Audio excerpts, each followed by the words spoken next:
현장에서 36년 동안 많은 일을 했고 경험도 했기 때문에 그런 거 위주로 좀 이야기하겠습니다. 제 이야기에서 좀 인사이트 얻었으면 좋겠고 또 제가 생각하는 추구하는 삶에 대해서 또 간단하게 빠르게 싹싹 지나가겠습니다. 같이 공유하고 뒷부분에서는 좀 이래 우리 재건축에 관련된 내용을 또 이야기하도록 하겠습니다. 저는 이렇고 지금 현재는 무형의 좀 부사장으로 다니고 있습니다. 건축 토목 안내 가지고 있고요. 개인적으로 저는 뭐 희망, 열정, 그리고 누군가에게 좀 베푸는 거 이런 걸 좋아합니다. 그래가지고 저는 개인적으로 하여튼 우리가 꿈을 꾸면 꿈을 이룰 수 있다고 저는 개인적으로 이렇게 생각합니다. 그러면서 제가 기술사 세계당에서 목표, 자신감, 집중력, 연속적으로 하면 틀림없이 되더라라는 것을 저는 느껴요. 특히 토목 같은 경우는 제가 11번째 시험체가 됐거든요. 아주 고생을 많이 했습니다. 제가 소장하면서 이마트 사업, 그리고 요거는 정영진 부회장 집입니다. 백현동. 그리고 요 알트버스라고 중간에 그 사람이 마이클 잭슨 집 설계한 사람이거든요. 그리고 마이크 이걸로 쓰셔야 그리고 아주 멋있죠. 백현동의 정원 모습입니다. 그리고 요 외국인은 지멀슨이라고 빌 게이츠가 시애틀에 삽니다. 마이크로소프트 회장의 집을 설계하는 사람이고 또 신세계 유명인 회장님을 설계하는 사람입니다. 그러니까 세계에서 최고 비싼 집을 설계했고 우리나라에서 최고 비싼 집을 설계하는 사람이죠. 저는 마지막에 이제 동대구 복합환센터 1조짜리를 하면서 고생을 많이 했습니다. 이래 사고도 났고요. 하지만 이래 근로자들한테 아침에 가족들한테 문자도 보내고 막 이렇게 하면서 제가 운영을 했습니다. 그러면서 전체 공기를 한 6개월 단축시켰기 때문에 지금은 1조 4천억인데 그 당시는 7천억이었습니다. 그러니까 3,500억을 그 백화점에 걸게 해준 거죠.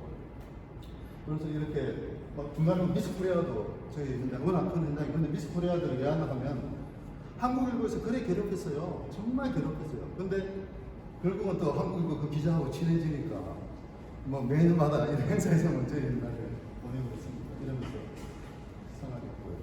그래서 뭐 잡지나 신문이나 많이 나고 저는 기본적으로 그래 좀 호응하고 따뜻하게 하면서 일을 만들어가야지 잘 된다고 생각을 가지고 있습니다. 맞은편으로는 버스 터미널이 마련되어 있습니다. 신세계 백화점과 아쿠아리움 등 나머지 시설은 오는 15일 목요일에 문을 열 예정입니다. 하루하루 다르게 많이 바뀌고 있고 대구 시민들이 봐도 깜짝 놀라는데 15일 그랜드 오픈 때는 정말 대구의 문화가 이렇게 발전하는 그런 걸 느낄 수 있는 그런 계기가 된 겁니다. 대구의 랜드마크 넘어가겠습니다. 하여튼 이렇게 좀 힘든 일을 하려면 뭔가 사람들끼리 뭉쳐야 됩니다. 뭉치고 그러면서 제가 직원들 밤에 이런 인디안 캠프 같은 거를 하면서 직원들하고 했죠. 그러면서 이렇게 지었고 그랜드 오픈을 했습니다. 하지만 뭔가 우리가 살아가면서 좀 생각을 좀 다르게 해야 되지 않을까라는 이런 생각을 항상 많이 가지고요. 결국은 중간을 넣었다는 것이죠. 우리가 미도가 정말 최상이고 또 저 강국은 어떻게 하고 있는데 앞으로 가면 가서 중간을 넣었다는 그런 생각이 자꾸 들고요. 그래서 이제 책을 보면 앞으로 4차, 5차 이래 산업은 계속 흘러갑니다. 그러면 5차 산업은 문화 콘텐츠 산업이고요. 6차가 패션 뷰티 산업입니다. 그래서 7차 산업 이래 쭉쭉 갑니다. 그러면서 이 사람 이름이 뭐죠? 하여튼 김미경 씨 이래 빌딩을 온라인에 지어라. 앞으로 건물을 지으면 전부 세금으로 다 가기 때문에 지금은 그 부자들의 가장 큰 아들이 국가라고 그러잖아요. 세금 다 가는 거죠. 이렇게 하면서 그러면서 몇 년 전에 서울대 유기준 교수가 발표한 신문에 매일경제신문 1면에 발표한 내용인데 결국은 우리나라 2060 제가 보기엔 더 빨라졌습니다. 이래 0.003대 99.997이다 이거죠. 1계급은 플랫폼, 2계급은 정치, 연예인, 3계급이 AI, 4계급이 평범하게 사는 저희가 소시민이라는 거죠. 제가 생각하는 프레이카 라이트의 특징은 하여튼 이렇다는 거죠. 이렇기 때문에 그럼 우리는 어떻게 해야 되는지 긍정 마인드, 흥은 내떼고 이런 게 좀 좋아야겠다라는 생각으로 살면서 스피릿하고 애티튜드가 좋아야 되고 그리고 좀 테크놀로지 기술적으로 좋아야지 뭔가 플랫폼 마인드가 돼가지고 그 사람은 성장할 것이다 라는 게 제가 항상 이런 생각을 하면서 살아왔고 직원들한테도 이렇게 가르치고 이렇게 했습니다. 하면서 보면 이제 프로와 아마추어의 개념 누구나 다 아는데 이걸 그냥 넘어가겠습니다. 그래서 우리는 좀 한계에 부딪힘을 해야 돼요. 그러면서 저는 개인적으로 책을 쓰고 또 유튜브도 이제 하고 있습니다. 하고 있는데 결국은 제가 이 재건축을 하면서 뭔가 우리가 가치 있는 일을 해야 된다. 우리 아파트에 성장하는 일을 해야겠다 싶어가지고 이 아이디어를 냈습니다. 이게 아마존의 개념이 그 프라길이잖아요. 상가를 만들고 또 고객들이 만족하면 더 상가를 만들고 고객들이 만족하면 더 상가를 만들고 이래가지고 아마존의 경영 철학이거든요. 그렇듯이 우리도 가치와 기술과 공유하고 소통하고 이러면 우리 아파트는 틀림없이 잘 된다. 저는 이런 생각으로 문화를 만들고 싶은 것이죠. 그러면서 우리는 무엇보다 매력적이어야 되고, 그러면서 제가 작년에 한 달 동안 그리스 코로나 진짜 와중에 운 좋게 그리스 가가지고 이렇게 재밌게 놀았는데 이 할아버지를 제가 사진 찍었는데 이래 넓고 싶어요.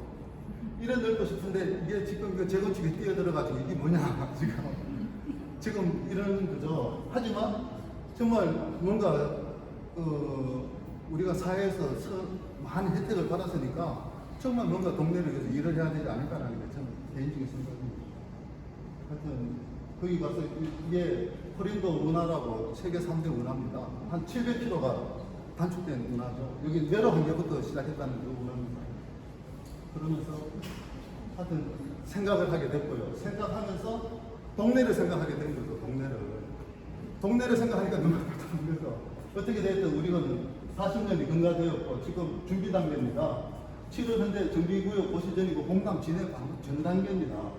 그 다음에 사업 진행이 되고 시공자 선정하고 관리 처분되고 이렇게 이수 철거되고 착공이 되는 이는 기나긴 흐름이 이제부터 시작되기 전입니다. 근데 우리는 너무나 아쉽게도 우리는 전부 다 사회적으로 다 이슈도 있고 저도 만약에 아직까지 계속 직장에서 예전 직장에서 계속 했다 하면 아무 생각 없었을 겁니다. 그러다 보니까 우리 아파트에 우리 살고 있는 환경에 대해서 전혀 생각들 안 한 거죠. 근데 예전에는 재건축은 하면 무조건 남는 장사였습니다. 하지만 지금은 절대 남는 장사 아닙니다. 절대 안 남는, 남을 수가 없습니다. 우리 아파트 사업성 아주 안 좋습니다. 제가 보기에. 하지만 누가 하나에 따라가지고 그 사업성 많이 바뀌거든요. 그러니까 아직까지 희망이 있다 이거죠. 우리 미제로 있기 때문에 희망이 있습니다. 어떻게 되었든 이제 일본의 스타트가 시작됩니다. 시작되는데 추진위가 구성돼야 되죠. 그러니까 이 추진위가 올해 안에 될 확률이 많다라고 저는 생각하는데 여러분 어떻게 하시겠습니까? 그냥 지금 기존 하시던 10년, 7, 8년 전부터 하시는 그 83세 어르신이 하는데 그 어르신이 진짜 공의로움과 그걸 한다면 우리 안 이러죠. 근데 제가 아는 그 어르신은 절대 그렇지 않거든요. 절대 그렇지 않고 저 항상 하는 말이지만 모든 그 건물을 짓거나 할 때 가장 중요한 거는 오너 리카이어먼트인데 전혀 설계 또는 서울시에 요청을 안 한 것이죠. 그게 지금 이 상황이 지금 되는 겁니다.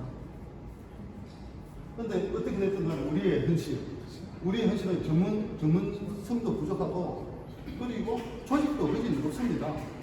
그러니까 전문성이 부족하기 때문에 힘들고 조직도 미흡하고 그리고 앞으로 계속 분쟁이 발생할 겁니다. 그리고 사업 분야에 대해 진짜 이게 조직이 안 되다 보니까 시공사에 의존할 수밖에 없어요.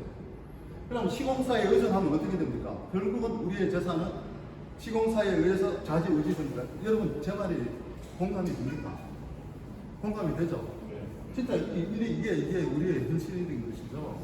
그럼 어떡하겠나? 그러면 지금이라도 우리 미드 아파트에는 전부 정가 중에 정가들이 많거든요. 그럼 그런 분들이 선한 마음으로 나와야 됩니다. 나와가지고 지금 여기 현대건설에 정비 담당하는 사모님 계신데 이런 분들이 나와가지고 도와줘야 돼요. 그리고 우리 은혜 아빠님 같은 분 이런 분들이 오셔가지고 도와주면 그거를 극복할 수 있습니다.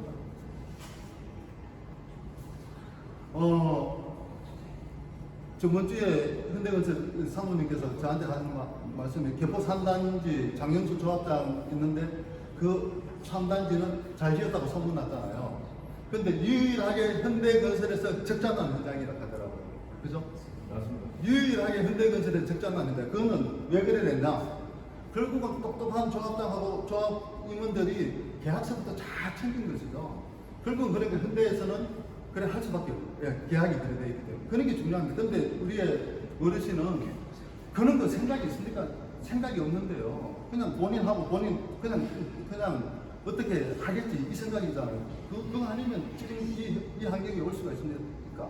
절대 없습니다. 자, 정기구역 지정되고 추진되고 저 체장은 한 21년이 되고요. 보통은 한 10몇 년 되는데 우리 같은 경우는 빨리 가려고 하고 있습니다. 사업 시행 인가에서 가리치는 인가까지 요 2년 9개월이고 체장이 한 3년 11개월이라고 하는데 우리는 신속 통합이기 때문에 한 1년 반, 한 2년 이내 됩니다. 그러면 쫙 가면 저희는 빠르면 10년 안에 가능합니다. 근데 가능한데 다투고 이러다 보면 절대 안 되는 거죠. 저는 가능하다고 생각합니다. 지금 2023이니까 2033 또는 34 되면 입주 빨리 한번 할 수 있지 않을까. 근데 잘해야 되는 거죠. 무조건 입주하는 것만 중요한 게 아니라는 것이죠. 분쟁 사례로 보면 신반포도 분쟁 많았고 백호 사단지는 어떻게 됐든 해결이 됐습니다. 그리고 지금 다른 데도 재개발 재건축 보면 이런 식으로 공사비 갈등으로 인해 가지고 시공사를 해제하는 경우도 있고 하지만 결국은 시공사가 전부 가구로 갈 수밖에 없는 환경입니다. 다 읽고 싶습니다만은 하여튼 이렇다는 거예요. 그렇기 때문에 지식이 없는 조합에 리딩하는 사람이 하면 그건 진짜 도루말이에요. 근데 뭐 한 달에 뭐 500만 원, 600만 원 이게 중요한 게 아니에요. 진짜 이게 중요한 게 아니에요. 한 달에 엄청 많이 주더라도 똑똑한 사람이 똑바로 하도록 만드는 그게 진짜 동네를 살리는 거예요.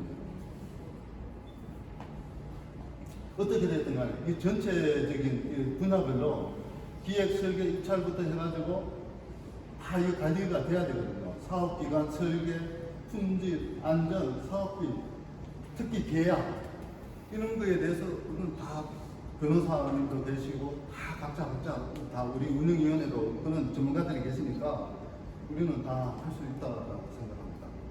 그런데 얼만큼 이제 열성적으로 하느냐 안 하느냐에 따라서 저희 자산은 좌지우지된다 저는 그렇게 생각합니다. 하여튼 그래가지고 저희는 진짜 새로운 문화에 스마트한 조직을 만들고 싶어요.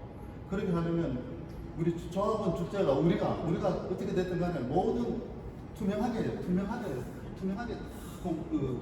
공유를 해야 되고 동전의 양면 같은 그런 정보들도 주고받고 하면서 그거를 개선해가지고 다 해야 되고 조합이 요구하는 우리가 요구하는 것을 다 적합하게 다 해야 됩니다. 예상되는 문제점도 찾아내야 되고 어떻게 됐든 이렇게 해가 투명하게 해야지 다음에 공사비라든가 이런 것들이 확실하게 우리가 건설사나 다른 제3세력에 의해서 우리가 부려지지 않지 않나 저는 그렇게 생각합니다.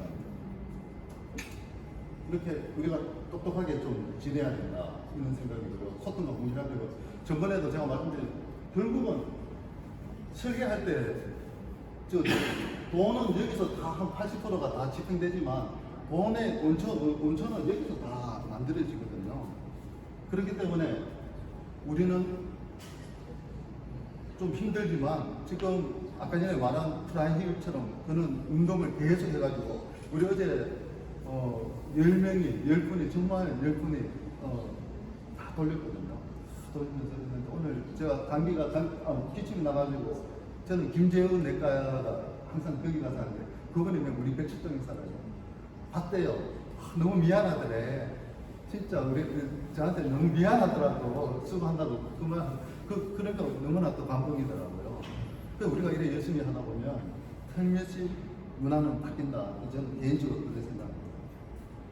그러면서 이 표기님이 그때 작성한 거 제가 따왔습니다. 하여튼 84가 84 그대로 가는 거 그건 아니잖아요. 전체 우리 34평, 뭐 40몇 평, 50평 전체에다가 한 10평, 3평 정도는 다 좋은 방향으로 갈 수 있도록 그렇게 하고 설문조사 했는 거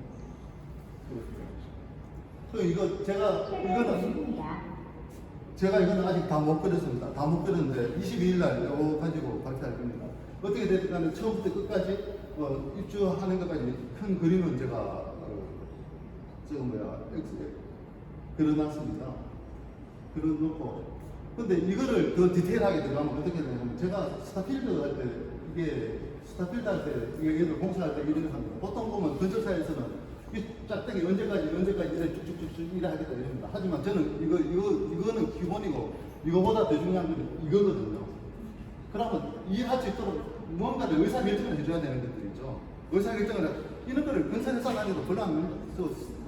현대건설 사모님 일을 하시나 모르겠습니다만 별로 안 합니다. 저는 이래 대규모 프로젝트 백화점 이런 거 할 때 다 이래집니다. 그러면 이거 기관별로 의사결정을 다 해요. 그래서 우리는 기관별로 주방 의사결정 해야 되고 뭐 조명 해야 되고 뭐 쓰레기 시설 해야 되고 뭐 이런 것들이겠죠. 우리 아파트니까. 그럼 이는 왜 단계별 의사결정 사항이 있고 왜 이걸 해야 되나 이런 거를 우리가 딱딱딱딱 하면 절대 타임적으로 손해보지 않습니다. 타임적으로 손해보지 않고 할 수 있습니다. 할 수 있고 제가 혹시 뭐 나가든 안 나가든 어떻게 됐든 저는 도울 겁니다. 이런 식으로 해가지고 우리 미도가 정말로 좋은 반지가 돼가지고 정말 한행기 같은 거 못 들어오고 정말 쓸데없는 거 못 들어가지고 우리 자체적으로 재건축에 좋은 문화를 만드는데 하여튼 우리 함께 합시다. 아마 제가 마지막 페이지인 거예요. 감사합니다.